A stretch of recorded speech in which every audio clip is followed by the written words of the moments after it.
Biasa gumbira teh matak sehat. Ngulubut baik mah matak gering nangtung. Upami pamiarsa hoyong hirup secara sehat. Pamiarsa kedah ngajaga manah. Manah urang kedah tetap gumbira. Kumargi ngalangkungan gumbira aya enzim-enzim aya hormon-hormon dina salira urang anu tiasa ngajantenkeun salira urang janten sehat. Eta margina upami hoyong enggal damang anu nuju udur ye atanapi hoyong tetep sehat urang kedah gumbira.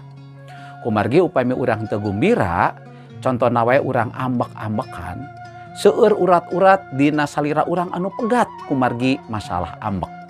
Sakali ambek pamiarsa tiasa ribuan atanapi jutaan urat anu pegat tina rarai urang.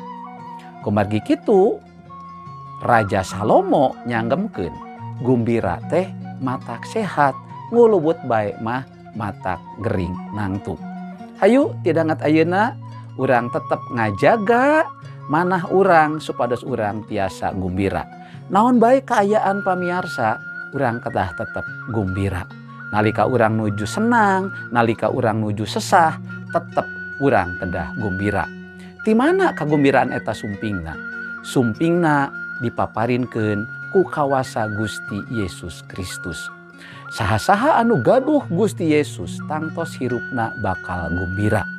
Janten kagumbiraan dipaparinkeun ku Gusti Yesus. Hayu urang tampi Gusti Yesus Kristus supados urang kenging kagumbiraan eta. Gusti Yesus ngaberkahan.